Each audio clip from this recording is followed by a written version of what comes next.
আসসালামু আলাইকুম এভরিওয়ান। আশা করছি প্রত্যেকে ভালো আছেন। ঈদে প্রত্যেকের ঘরেই কিন্তু সেমাই রান্না করা হয়। আজকে আমি খুব সহজ এবং কমন একটি ঈদের রেসিপি নিয়ে হাজির হলাম। এটার নাম হচ্ছে দুধ সেমাই। আশা করছি আপনাদের খুব ভালো লাগবে।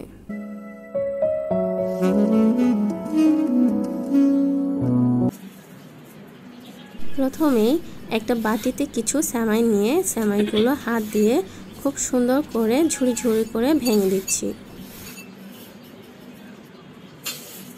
এখন চুলায় একটি পাত্র বসিয়ে দিয়েছি।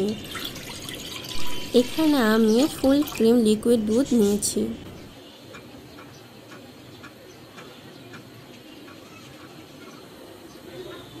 এখন দিয়ে দিচ্ছি কিছু এলাচ, দারচিনি এবং তেজপাতা। এগুলো দ্বারা খুব সুন্দর একটি স্মেল চলে আসবে। এখন দিয়ে দিচ্ছি 1 কাপ চিনি। চিনিটি আপনাদের পরিমাপ অনুযায়ী দিয়ে দেবেন।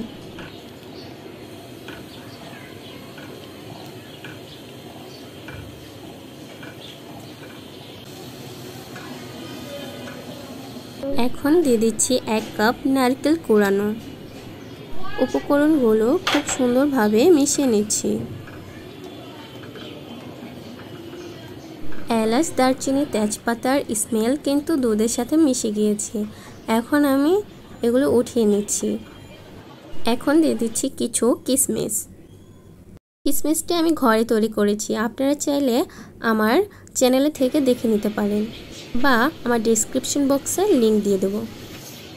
এখন দিয়ে দিচ্ছি 1 কাপ পরিমাণ সেমাই। সবগুলো উপকরণ 2 মিনিট জাল দিয়ে নিচ্ছি। আমার ভিডিওটি আপনাদের কেমন লেগেছে তা লাইক, কমেন্ট এবং সাবস্ক্রাইব করে আমাকে জানাবেন। আমার রেসিপিটি তৈরি হয়ে গিয়েছে। এখন আমি নামিয়ে নিচ্ছি। এখন আমি সেমাইটি একটি সার্ভিং ডিশে সার্ভ করে নিচ্ছি। দেখে নিশ্চয়ই বুঝতে পারছেন কনসিস্টেন্সিটা একদম পারফেক্ট হয়েছে। এখন আমি সেমাইটি 5 রকমের বাদাম দিয়ে ডেকোরেশন করে নিচ্ছি। খুব সুন্দর করে ডেকোরেশন করলে দেখতে কিন্তু আরও আকর্ষণীয় লাগে। এখন আমি বিদায় নিচ্ছি। আল্লাহ হাফেজ।